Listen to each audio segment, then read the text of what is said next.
It's been my hope that before I die that I can take a look at whoever this monster is, and I don't want to know why, because there's no good in why, but I'd like to know who. So I'm hoping to find out something. As we come up on 4 o'clock, we start with breaking news this afternoon. Some 37 years after the crime, the suspect in the 1984 Aurora hammer murders was found guilty on all counts. I just want to say I'm very happy that it's all over. It's been a long time waiting for this. It really happened with the prosecution team. They've really done a great job. So it's just like a weight's been lifted off. I don't know what else to say. It's a great day today. I think it'll make a difference in our lives of the family. The phone rang 11 times. 11 times, and no one picked up. Connie Bennett told herself it was nothing. Overslept maybe, or the phone was knocked off the hook. She got her keys and drove to her son's house anyway. The night before, the Bennett family had gone to bed the same way they always did. Bruce checked on the girls. Debra turned off the kitchen light. Nobody in that house had any idea that somewhere in the last few hours, a decision made without a second thought had already sealed what was coming. It's a mistake almost all of us have made at least once. You come home late, rush inside to get out of the freezing cold, and forget to close the garage door behind you. For the Bennett family, that single, quiet oversight on a January night in 1984 left one door unlocked in a house full of people who trusted every other one. Investigators would later find boot prints pressed into the snow outside it, leading away from the property, and a murder weapon that was never recovered because whoever did this took it with them when they left. When Connie pushed the door open into the unnatural silence of that home, she became the last person in Aurora, Colorado, who didn't yet know that everyone she loved inside was already gone, except for one. What followed was a case that would sit unsolved for 34 years, until a single piece of evidence nobody thought to test came back with a name. Welcome to Mysterious Crime Chronicles, where the cases everyone forgot get remembered. If your stomach already dropped reading that, imagine living it. Hit subscribe before we go any further, because this one only gets heavier from here. It was January 16th, 1984. Bruce Bennett was 27 years old, a young father building a life for his family in a quiet Aurora cul-de-sac. His wife, Debra, was 26. Their older daughter, Melissa, was 7. She had just celebrated her birthday days earlier, the kind of ordinary family milestone that makes what happened next feel almost impossible to say out loud. Their youngest, Vanessa, was 3. Connie Bennett let herself into her son's home that morning after the calls went unanswered. What she found inside would stay with her for the rest of her life. Bruce and Debra were dead. Melissa was dead. And somewhere in that house, 3-year-old Vanessa was still alive. Beaten, bleeding, but breathing. Investigators determined the family had been attacked while they slept, with a claw hammer and a knife, sometime in the overnight hours. Bruce's throat had been cut, Debra had been sexually assaulted, and 7-year-old Melissa, a child barely out of her first-grade classroom, had been raped and beaten to death in her own bedroom. The only reason any of this is known in this much detail is because a 3-year-old girl survived long enough, hidden in that house, for someone to eventually find her.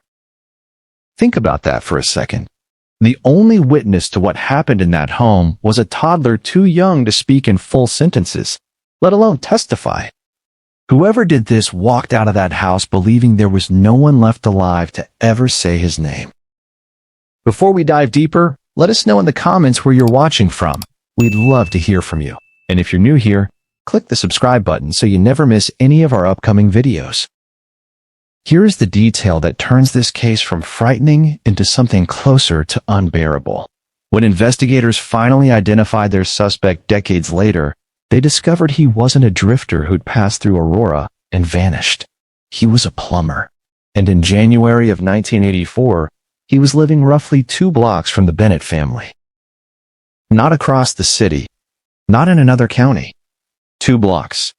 Whoever murdered this family in their sleep may have walked past their front yard on ordinary afternoons, may have driven past their kitchen window on his way home from work. The distance between stranger and neighbor that January was the length of a short walk, and nobody in that cul-de-sac had any idea. District Attorney John Kellner, who would eventually prosecute this case, put words to something an entire generation of Aurora residents felt but rarely said out loud. He described a community that, before 1984, felt safe leaving their front doors unlocked, safe leaving a garage open overnight without a second thought.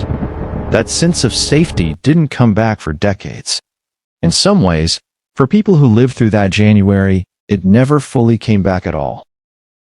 Here's what almost nobody covering this case tells you. The Bennetts were not the first family targeted that month. They weren't even the second. On January 4th, 1984, a man broke into the Aurora home of Jim and Kim Hobenchild and beat them both with a hammer while they slept. James suffered a fractured skull. Kimberly was left with a concussion. Both survived, barely. That same day, in the same city, a flight attendant named Donna Holm was attacked in her own garage by a man swinging a hammer. She was left in a coma. She survived too. 2 hammer attacks. Same city. Same day. And Aurora police did not treat these as connected crimes committed by the same person actively hunting inside their city limits. 6 days later, on January 10th, in nearby Lakewood, 50-year-old interior designer Patricia Smith was attacked in her own townhome while eating lunch. She was beaten to death with a hammer, sexually assaulted, left partially unclothed with a blanket pulled over her head, and the hammer itself was left behind at the scene, discarded like it no longer mattered to the person who'd used it. Her own daughter and grandchildren lived in that same home. 6 days after that, on January 16th, he walked into the Bennett home and killed 3 people in their beds. 4 attacks. 12 days. 1 man. And it would take investigators decades, not days, decades, to formally connect all 4. This is the part of the story that should make you angry, not just sad. Because the failure here wasn't a lack of evidence at the scene. It was a failure to look 2 towns over and ask an obvious question. Is this the same person? Investigators did collect physical evidence from the Bennett home in 1984. Biological evidence that, in theory, could identify a killer. But here's the detail that should genuinely infuriate you. That evidence wasn't even logged into a DNA database until 2001. 17 years after 3 people were murdered in their beds, someone finally uploaded a profile. By 2002, the Colorado Bureau of Investigation had gone one step further. They matched the DNA between the Bennett scene and the Patricia Smith scene, officially confirming what should have been obvious back in January of 1984. 1 man, 1 weapon, 1 killing spree across 2 cities. And still, for another 16 years, they had a genetic profile with no name attached to it. They knew, with scientific certainty, that a serial killer had done this. They just didn't know who he was. A 3-year-old girl grew up without her parents and her sister while that unnamed profile sat in a database, waiting. If this is the kind of case that makes your blood boil at how preventable decades of delay can be, that's exactly why this channel exists. Drop a comment with your honest reaction so far, and subscribe if you want more cases where we don't let the institutions off easy. The next part is where this case finally cracks open. The reason it took until 2018 to find a name has almost nothing to do with Colorado at all. The man responsible was already sitting in a Nevada prison for an entirely different, unrelated attack, years before anyone connected him to Aurora. But Nevada's prison system wasn't collecting and submitting DNA from all of its inmates to the National CODIS database the way the law required. For years, that state simply wasn't participating the way it should have. It took a push from the Nevada Attorney General's office, forcing retroactive DNA testing of inmates already behind bars, before any of that changed. In July 2018, a forensic scientist in Washoe County, Nevada, finally logged one of those overdue cheek swabs into CODIS. It belonged to a man named Alexander Christopher Ewing, already serving time for an unrelated attempted murder committed with an axe handle. The very next morning, Colorado authorities were alerted to a match. Aurora's police chief at the time, Nick Metz, described getting that call in 3 words. It sent a chill down his spine. Detectives traveled to Nevada to obtain a second DNA sample directly from Ewing to confirm what the database had found. When confronted with the results, Ewing appeared genuinely stunned. According to the arrest affidavit, he told detectives, "There's got to be a mistake," and offered no explanation for how his DNA could possibly be at either crime scene. There was no mistake. The sample matched Patricia Smith's murder. It matched the Bennett family's murder. The same man. 2 crime scenes. 34 years of silence, broken by a piece of paperwork a different state had been avoiding for over a decade. Investigators pieced together what Ewing had done in the years since 1984. 11 days after the Bennett murders, he crossed state lines into Arizona and attacked a man named Roy Williams with a rock while he slept.